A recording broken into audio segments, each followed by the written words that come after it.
غار ہرا ہے، سرکار کی بارگاہ میں سید الملائکہ آتے ہیں، کہتے ہیں اقرا، سرکار منع فرماتے ہیں میں نہیں پڑھتا۔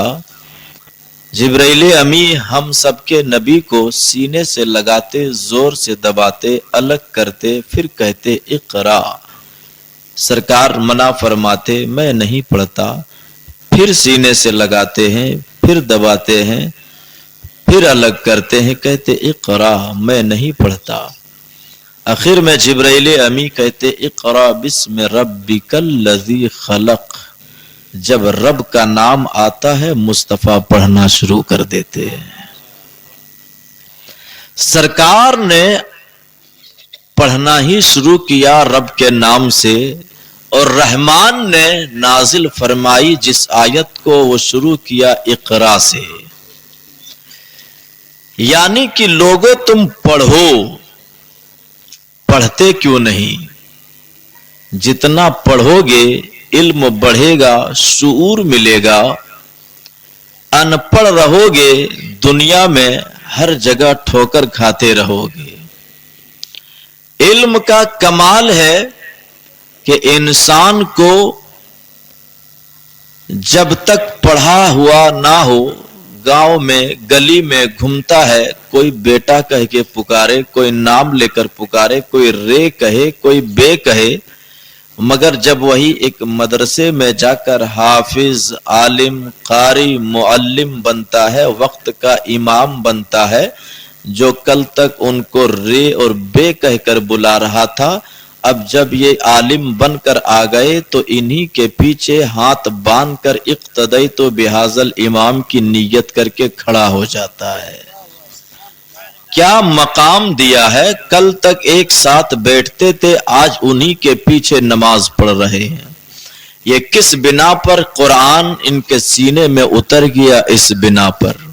یہ کس بنا پر حدیث مصطفیٰ پہ عمل کرنے لگ گئے، اس بنا پر۔ ساتھی یہ بھی سمجھ لیں، صرف علم آ جانا بھی کمال نہیں ہے، علم کے ساتھ ساتھ تربیت بھی آنا کمال ہے۔ بغیر تربیت کا علم ہو تو وہ ابلیس بن جایا کرتا ہے، اور جس میں تربیت بھی شامل ہو وہ باکمال بنا کرتا ہے۔ ابلیس کے پاس علم کی کمی نہیں تھی مگر تربیت کی کمی تھی، اس کے ہاں طور طریقے ادب کی کمی تھی، تعظیم کی کمی تھی۔ علم ہو، تہذیب بھی ہو، وہ انسان بہت ہی باکمال ہوا کرتا ہے۔ الحمدللہ آپ اس دیار سے بھی منسلک ہیں جو سلسلہ نقش بندیہ کے کئی آنے والے لوگ آپ کے دیار میں آرام فرما ہے۔ آپ جانتے ہیں حضرت بہاءالحق نقش بندی اللہ کا اتنے بڑے برگزیدہ ولی ہیں کہ جن کی تعریف ہما شما کے زبان پر قید نہیں ہو سکتی، اس لیے کہ وہ حضرت بہاءالحق نقش بندی ایک روز سمندر کے کنارے بیٹھے ہوئے، دریا کا پانی بہ رہا تھا، من میں خیال آیا کہ دریا کے پانی تو ادھر سے کیوں بہتا ہے؟ اتنا سوچنا تھا کہ دریا کے پانی کے بہنے کا رخ بدل گیا، دوسرے اور بہنے لگا۔ عرض کیے پروردگارا، یہ تو بس میں نے خیال کیا تھا، میں نے کہا نہیں تھا، میری مرضی نہیں تھی، جس میں تیری مرضی ہے اسی رخ میں تو دریا کو بہا دے۔ پھر پہلے ہی والے رخ میں دریا نے بہنا شروع کر دیا۔ الحمدللہ آپ اس ایسے شاہکار ولایت اور سلسلے سے منسلک بھی ہیں، اللہ اسے بھی قبول فرمائے۔ مگر اب ذرا ذہن کو غور کریں، ارشاد فرماتے ہیں دنیا میں ہر انسان کو اللہ تبارک و تعالی نے 4 آنکھیں عطا کی ہے۔ کتنی آنکھیں عطا کی ہے؟ زور سے بولیے نا۔ اللہ نے دنیا میں ہر انسان کو 4 آنکھیں عطا کی ہے۔ آپ کہیں گے 4 آنکھیں؟ اتنے سارے ممبر پر علماء کرام بیٹھے ہوئے ہیں، زمین پہ آپ ہیں، تمام تر لوگ جب سے آپ بنے دنیا میں آئے تب سے ہر ایک انسان کو دیکھ رہے ہیں، کسی کے یہاں 4 آنکھیں نظر آئی؟ نظر نہ آئی۔ لیکن کہتے ہاں اللہ نے ہر انسان کو 4 آنکھیں عطا کی ہے. آپ کہو گے مولانا ہم نے آج تک جسے بھی دیکھا ان کے پاس صرف 2 آنکھیں نظر آئی, 4 آنکھوں کی بات کیسے کرنے لگے؟ میں کہوں گا سنیے, یہ باوقار علماء اہل سنت بیٹھے ہیں, ان سے رابطہ کیجئے, یہ آپ کو جواب دیں گے. تو کہیں گے لوگوں ہاں یقیناً اللہ نے ہر انسان کو 4 آنکھیں عطا کی ہے. آپ کہو گے کیسے, کہاں سے بول رہے ہو؟ تو میں بتاؤں, ایک کتاب ہے, کتاب کا نام تفسیر روح البیان ہے. ان کا لکھنے والا حضرت اسماعیل حقی رحمت اللہ تعالی علیہ ہیں, اور جب وہ لکھتے ہیں اپنی کتاب تفسیر روح البیان میں تو وہ اپنے باپ کی نہیں مدینے والے رسول پاک کی بات لکھا کرتے ہیں. ارشاد فرماتے ہاں یقیناً حدیث مصطفیٰ ہے, نبی کونین نے فرمایا ہر بندے کو اللہ تبارک و تعالی نے 4 آنکھیں عطا کی ہے. کہو گے کیسے؟ کہا اب تفتیش کی ضرورت نہیں. کہنے والا اگر بندہ کہتا تو گریبان پکڑتے, کہتے صرف ہم نے 2 آنکھیں جس پہ بھی نظر ڈالی وہی 2 آنکھیں نظر آئی, مگر تم 4 آنکھوں کی بات کیسے کرنے لگے؟ لیکن جواب ملے گا لوگوں سنو, ایک عام انسان کہے گا تو پلٹ کر سوال کرو گے, اعتراض کرو گے, مگر کوئی عام انسان کہنے والا نہیں بلکہ مدینے کے تاجدار کہہ رہے ہیں تو تجھے ماننا پڑے گا. کہو گے کیسے مان لوں, بغیر دیکھے کیسے مان لیا جائے گا؟ تو پھر جواب ملے گا سن, تم اللہ کو مانتے ہو, ہاں میں اللہ کو مانتا ہوں. کیا تو نے اللہ کو دیکھا؟ نہیں دیکھا, تو پھر اللہ کو تو نے کیسے مان لیا؟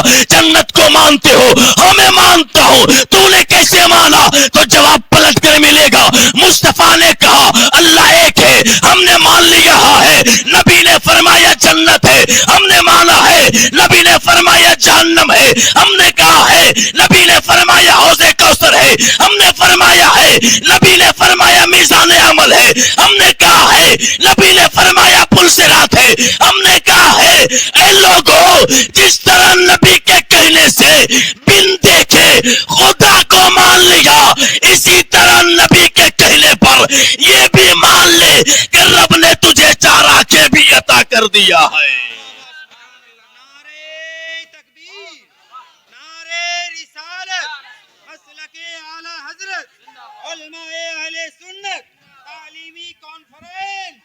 فیضان حضور حبیب الاولیاء, سلسلہ نقش بندیاں, حضور سراج الاولیاء, پیر و مرشد کا دامن, نعرہ تکبیر, نعرہ رسالت.